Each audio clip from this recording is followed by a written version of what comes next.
Assalamualaikum warahmatullahi wabarakatuh. Yang terhormat Bapak Vicky Fendi, SA, MSc, dan Bapak Dr. Gideon Setiobe, MSI, CFRA.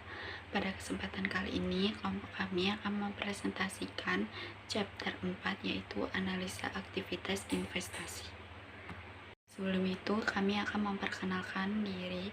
Yang pertama ada Sucino Khotimah dan MPM akhir 157, Rafina Khoirunisa Ramadina, MPM akhir 160, Ahmad Zaki Zain, MPM akhir 244, Rizali Ardiansa, MPM akhir 281, Rifki Dwi Noviansa, MPM akhir 312, dan Devina Putri Wardani, MPM akhir 358. Oke, untuk yang pertama kami akan menjelaskan mengenai current asset. Current asset atau aset lancar adalah jenis aset yang memiliki tingkat likuiditas tinggi. Dengan kata lain, aset jenis ini akan mudah untuk dicairkan menjadi kas dalam waktu kurang lebih setahun.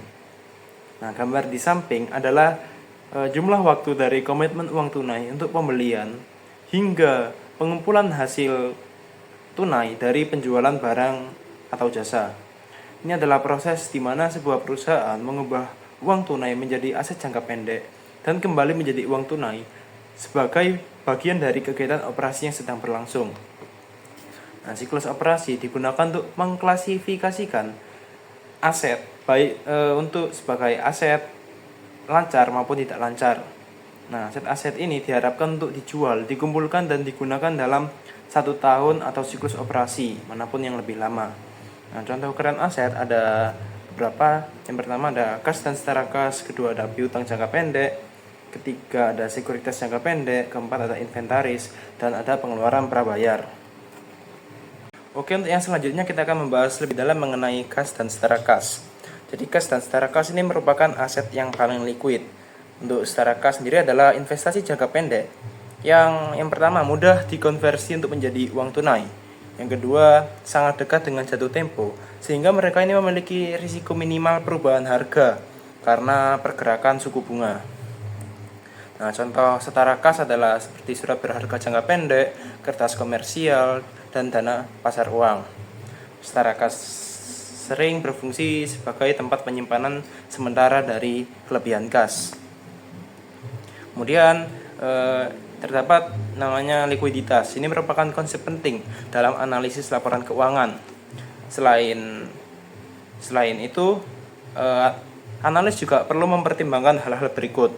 Yang pertama, sejauh setara kas diinvestasikan dalam sekuritas ekuitas, perusahaan berisiko mengalami penurunan likuiditas jika nilai pasar dari investasi tersebut menurun. Kedua, yaitu kas dan setara kas terkadang diperlukan untuk dipertahankan sebagai saldo kompensasi untuk mendukung pengaturan pinjaman yang ada atau sebagai jaminan untuk utang. Kemudian yang selanjutnya itu adalah piutang. Piutang adalah jumlah yang terutang kepada perusahaan yang timbul dari penjualan produk atau layanan atau dari uang muka pinjaman uang ke perusahaan lain. Perusahaan melaporkan piutang pada nilai bersih yang dapat direalisasikan, yaitu jumlah total piutang dikurangi tunjangan untuk akun yang tidak tertagih. Kemudian untuk menganalisis piutang ini perlu adanya namanya collection risk. Informasi lengkap untuk menilai collection risk untuk piutang biasanya itu tidak termasuk dalam laporan keuangan. Informasi yang berguna harus diperoleh dari sumber lain atau dari perusahaan. Terdapat alat analisis untuk menyelidiki koleksi, meliputi yang pertama membandingkan piutang pesaing sebagai persentase penjualan dengan perusahaan yang dianalisis. Kedua, yaitu memeriksa konsentrasi pelanggan. Nah, risiko itu meningkat ketika piutang terkonsentrasi pada satu atau beberapa pelanggan. Ketiga, yaitu menghitung dan menyelidiki tren dalam periode pengumpulan rata-rata piutang dibandingkan dengan persyaratan kredit adat atau untuk industri. Yang keempat, yaitu menentukan porsi piutang yang merupakan pembaruan akun sebelumnya atau catatan piutang. Untuk yang selanjutnya yaitu keaslian piutang.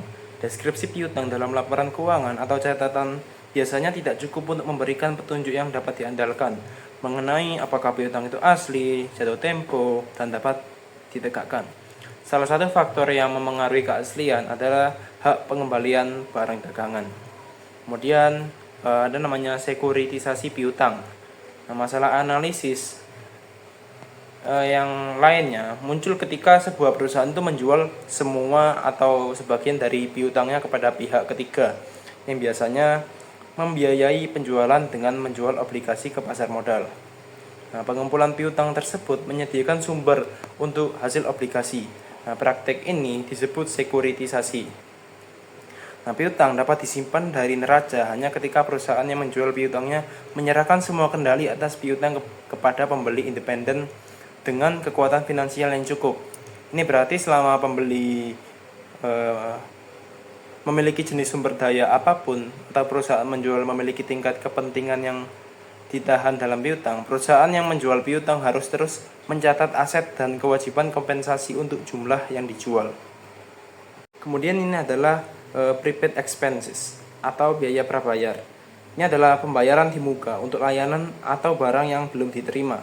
Nah, contoh dari prepaid expenses ada seperti pembayaran sewa di muka atau asuransi, kemudian ada utilitas dan pajak properti. Nah, pengeluaran prabayar ini biasanya diklasifikasikan dalam aset lancar karena mencerminkan layanan yang seharusnya membutuhkan penggunaan aset lancar. Baik, saya akan menjelaskan mengenai persediaan. Persediaan adalah barang yang disimpan untuk dijual sebagai bagian dari operasi bisnis normal suatu perusahaan. Metode penentuan biaya persediaan memiliki dampak signifikan terhadap pengukuran laba bersih dan penilaian aset lancar. Selanjutnya ada beberapa metode dalam perhitungan persediaan. Yang pertama yaitu FIFO atau first in first out. Metode ini tuh berarti unit pertama yang dibeli adalah yang pertama dijual juga. Yang kedua yaitu LIFO, last in first out. Berarti unit yang terakhir yang dibeli adalah yang pertama dijual. Kemudian yang terakhir ada metode rata-rata. Metode ini mengasumsikan bahwa unit dijual tanpa memperhatikan urutan pembeliannya dan menghitung HPP dan persediaan akhir sebagai rata-rata tertib. Agar lebih paham, kita perhatikan contoh kasus berikut. Pada awal tahun kedua, perusahaan memiliki persediaan awal sebanyak 40 unit. Masing-masing unit seharga $500 dengan total nilai $20.000. Kemudian, perusahaan membeli persediaan lagi sebanyak 60 unit dengan masing-masing unit seharga $600. Lalu, jika ditotal nilainya $36.000. Maka biaya yang tersedia untuk dijual ada 100 unit dengan total seharga $56.000.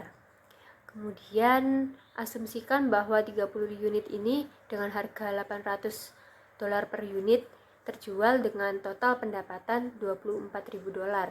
Jika menggunakan metode FIFO atau first in first out, ini berarti kan unit pertama yang dibeli adalah yang pertama dijual. Maka HPP yang digunakan memakai harga yang $500. Jadi $500 dikali dengan 30 unit memperoleh hasil $15.000. Di akhir periode, sisa biaya persediaan yang harus dilaporkan dalam neraca adalah $41.000 yang merupakan biaya persediaan yang belum terjual. $41.000 ini berasal dari total persediaan awal dikurangi dengan biaya barang yang terjual.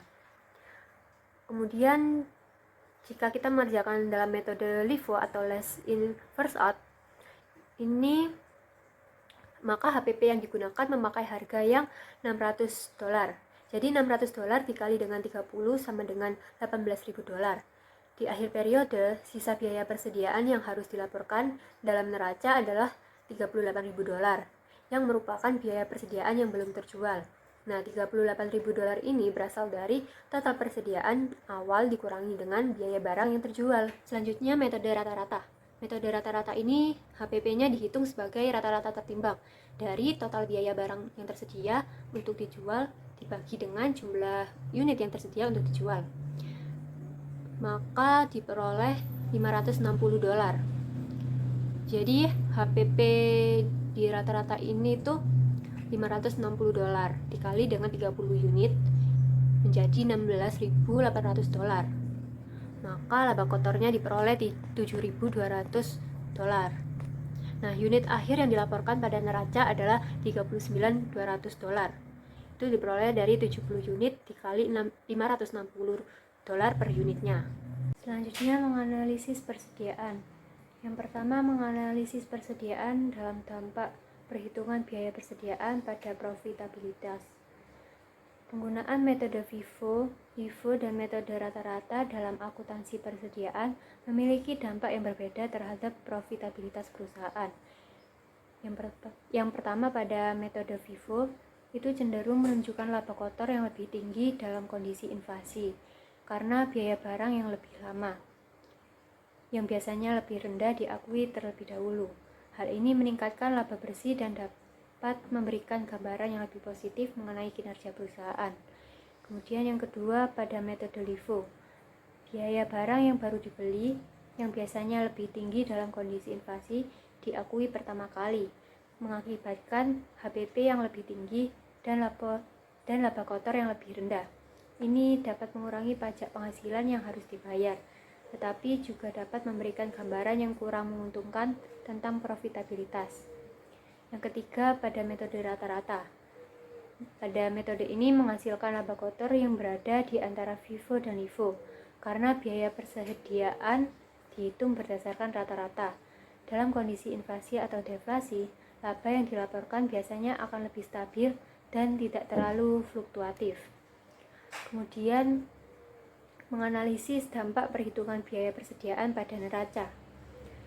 Yang pertama, pada metode FIFO, persediaan yang tersisa di neraca akan mencerminkan nilai terbaru, sehingga total aset yang dilaporkan mungkin lebih tinggi.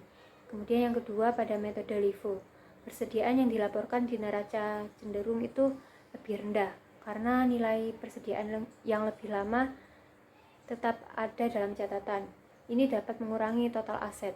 Kemudian yang ketiga, pada metode rata-rata, nilai persediaan yang dilaporkan akan sesuai dengan rata-rata biaya, memberikan gambaran yang lebih seimbang dibandingkan dengan FIFO dan LIFO. Likuidasi LIFO adalah situasi di mana perusahaan menggunakan lapisan biaya terlama dalam persediaannya untuk menghitung harga pokok penjualan. Nah, dalam kondisi inflasi ini, likuidasi lapisan biaya terlama dapat menyebabkan penurunan biaya pokok penjualan dan peningkatan laba kotor secara signifikan. Kemudian ada penyajian ulang analitis LIFO ke FIFO. Nah, ketika kita ingin menganalisis kinerja perusahaan yang menggunakan metode LIFO, kita perlu melakukan penyesuaian agar data yang kita dapat lebih akurat. Ini karena LIFO bisa membuat nilai persediaan terlihat lebih rendah dari sebenarnya. Nah, untuk mengatasi hal ini, dapat menggunakan teknik analitis untuk menyesuaikan laporan LIFO untuk mendekati situasi performa dengan asumsi FIFO. Penyesuaian neraca dimungkinkan ketika perusahaan mengungkapkan jumlah biaya lancar yang melebihi biaya persediaan LIFO yang dilaporkan. 3 penyesuaian berikut diperlukan. Yang pertama, persediaan sama dengan persediaan LIFO yang dilaporkan ditambah cadangan LIFO. Kedua, meningkatkan pajak tanggungan yang terutang sebesar cadangan LIFO dikali tarif pajak. Yang ketiga, laba ditahan sama dengan laba ditahan yang dilaporkan ditambah cadangan LIFO dikali dengan 1 kurangi tarif pajak. Perhitungan biaya persediaan untuk perusahaan manufaktur dan dampak peningkatan produksi. Biaya persediaan untuk manufaktur terdiri dari 3 komponen. Yang pertama, bahan baku atau biaya bahan dasar yang digunakan untuk memproduksi produk. Yang kedua, tenaga kerja. Tenaga kerja maksudnya biaya tenaga kerja langsung yang dibutuhkan untuk mengubah produk ke keadaan akhir. Yang ketiga yaitu biaya overhead atau biaya tidak langsung yang dikeluarkan dalam proses manufaktur, seperti penyusutan peralatan manufaktur, upah pengawas, dan utilitas. Oke, untuk selanjutnya yaitu saya akan menjelaskan tentang pengantar aset jangka panjang. Aset jangka panjang adalah sumber daya yang digunakan untuk menghasilkan pendapatan operasional atau mengurangi biaya operasional selama lebih dari satu periode. Jenis aset jangka panjang yang paling umum adalah aset tetap berwujud seperti properti, pabrik, dan peralatan. Aset jangka panjang juga mencakup aset tidak berwujud seperti paten, merek dagang, hak cipta, dan niat baik. Bagian ini membahas masalah konseptual yang berkaitan dengan aset jangka panjang. Kemudian kami membahas masalah akuntansi dan analisis secara terpisah berkaitan dengan aset berwujud dan sumber daya alam, aset tidak berwujud, dan aset yang tidak tercatat. Oke, selanjutnya yaitu akuntansi aset jangka panjang. Bagian ini menjelaskan konsep aset jangka panjang dan proses kapitalisasi, alokasi, dan penurunan nilai. Proses akuntansi aset jangka panjang melibatkan 3 aktivis berbeda: kapitalisasi, alokasi, dan penurunan nilai. Kapitalisasi adalah proses penangguhan biaya yang terjadi pada periode berjalan, tetapi manfaatnya diharapkan akan dirasakan oleh satu atau lebih banyak periode yang mendatang. Kapitalisasi yang menciptakan akun aset. Alokasi adalah proses pengeluaran biaya tanggungan aset secara periodik ke satu atau lebih ekspektasi masa depan periode manfaat. Proses alokasi ini disebut penyusutan untuk aset berwujud, arbitrasi untuk aset tidak berwujud, dan penipisan sumber daya alam. Penurunan nilai adalah proses pengurangan nilai buku aset ketika arus kas yang diharapkan tidak ada dan tidak lagi cukup untuk memulihkan sisa biaya yang dilaporkan pada neraca. Bagian ini membahas masing-masing dari ketiga aktivitas akuntansi tersebut. Kapitalisasi versus pengeluaran, efek laporan keuangan dan rasio. Kapitalisasi dalam akuntansi menunda pengakuan biaya dalam laporan laba rugi sehingga menghasilkan pendapatan yang lebih tinggi di awal tetapi lebih rendah di periode berikutnya. Ini menciptakan pendapatan yang lebih stabil dibandingkan pengeluaran langsung, yang menyebabkan fluktuasi karena belanja modal sering tidak konsisten. Lalu, kapitalisasi juga mengurangi volatilitas pengembalian investasi dengan mengurangi volatilitas pendapatan dan menjaga basis investasi tetap besar. Sebaliknya, pengeluaran langsung menyebabkan rasio pengembalian yang lebih fluktuatif ataupun tidak stabil dan pendapatan yang bias.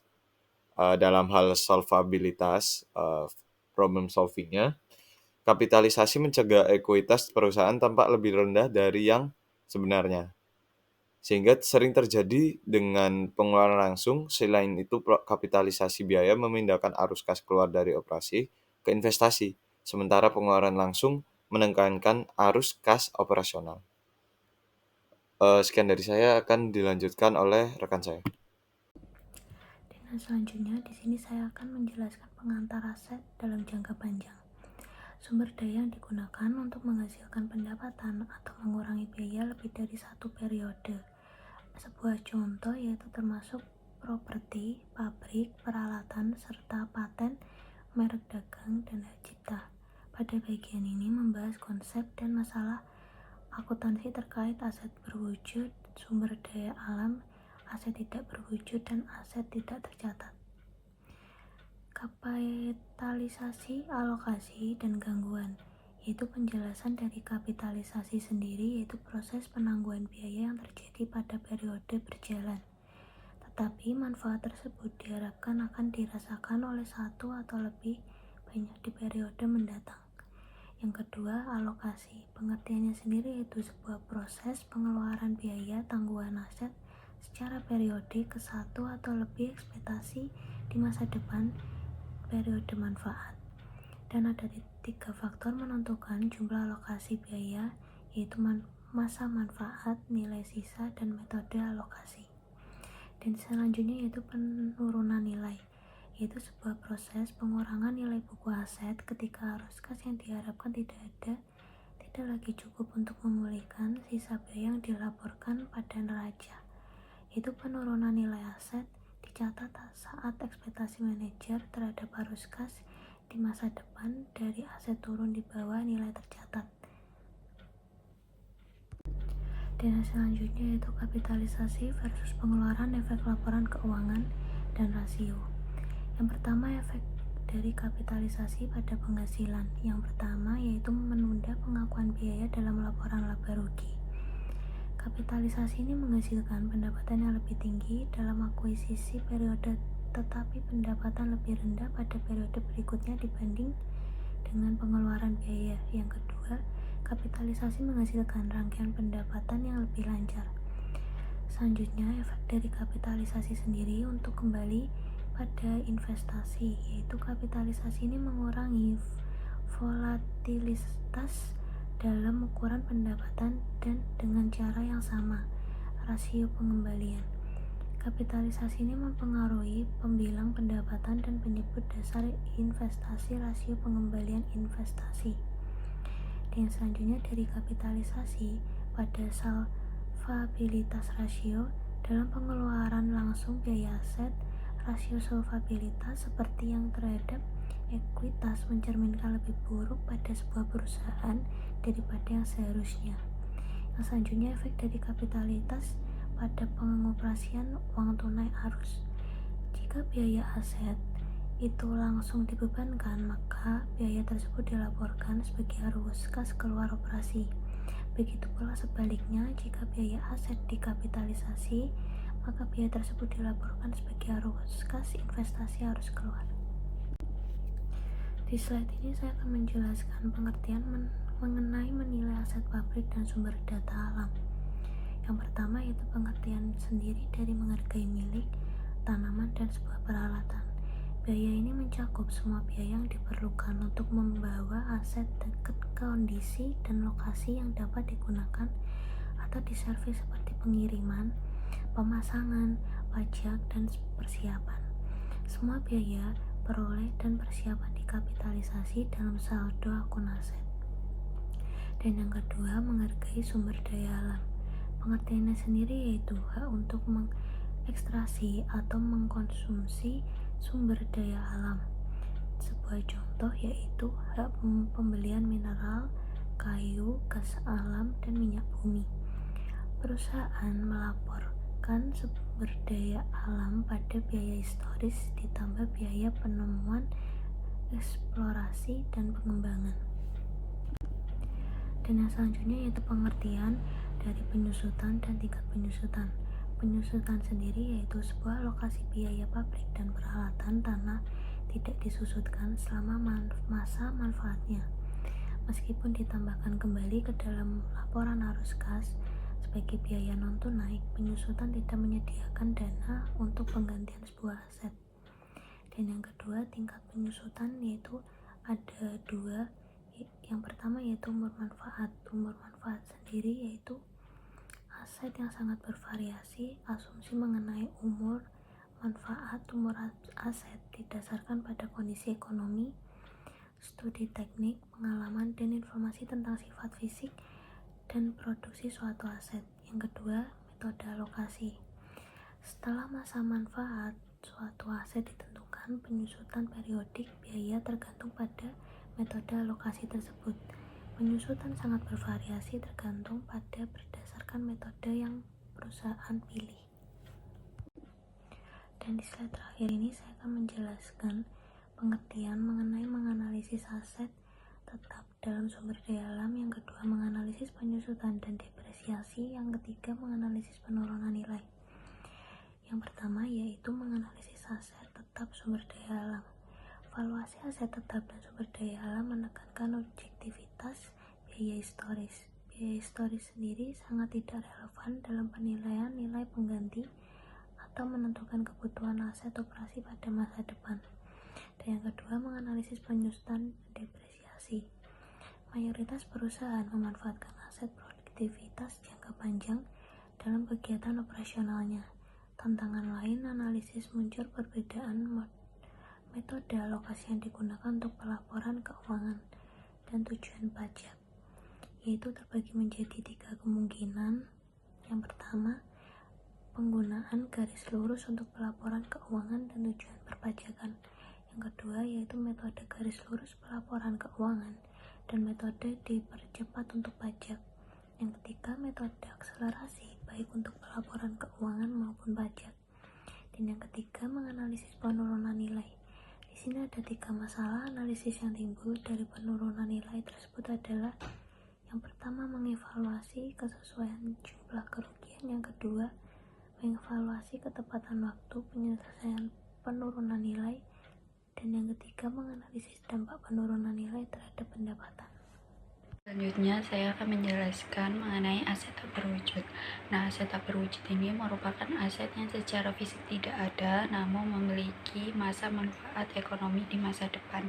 Nah, aset tak berwujud ini biasanya tidak dapat dipisahkan dari perusahaan atau segmennya, lalu mengalami perubahan penilaian yang besar berdasarkan keadaan yang kompetitif dan memiliki periode manfaat yang tidak terbatas. Nah, contoh dari aset tak berwujud ini adalah hak cipta, hak paten, goodwill, dan merek dagang. Substansi untuk aset tak berwujud. Nah, di sini dibagi menjadi dua, yaitu yang pertama aset tak berwujud yang dapat diidentifikasi.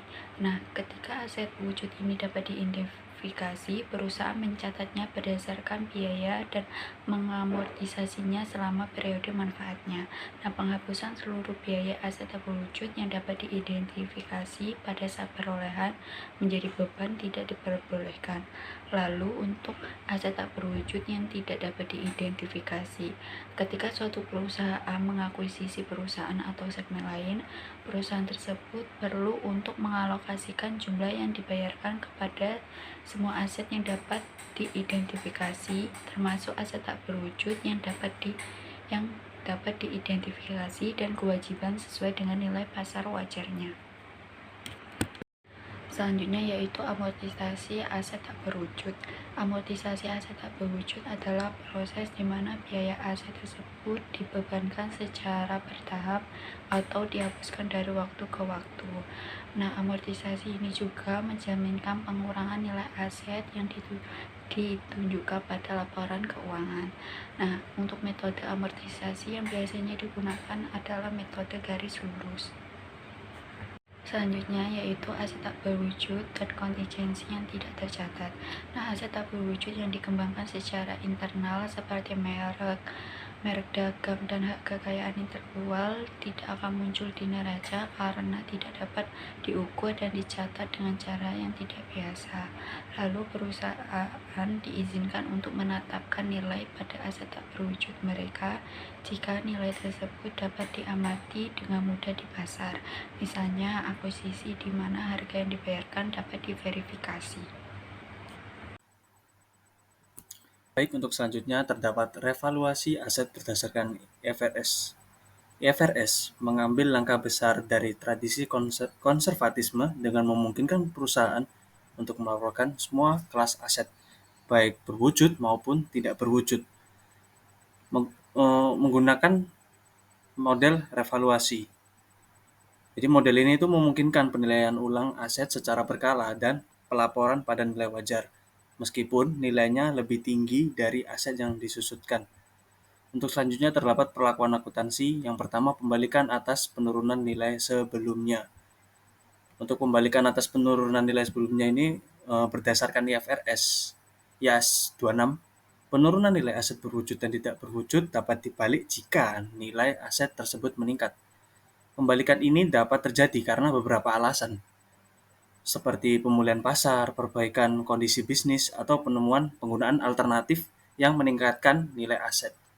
Jika nilai wajar aset yang mengalami penurunan nilai meningkat, perusahaan dapat membalikan penurunan tersebut. Lalu yang selanjutnya ada model revaluasi. Nah, model revaluasi ini memastikan aset dilaporkan pada nilai wajarnya yang menciptakan surplus revaluasi, yaitu selisih antara nilai tercatat dan biaya historis aset. Surplus ini masuk ke ekuitas sebagai pos terpisah dan tidak mempengaruhi laba bersih, tetapi disesuaikan langsung ke ekuitas melalui laba rugi komprehensif. Lalu model revaluasi ini berhenti berlaku jika nilai wajar aset turun di bawah biaya historis yang disusutkan dan aturan penurunan nilai umum, termasuk pembalikan penurunan nilai. Kemudian hal tersebut diterapkan.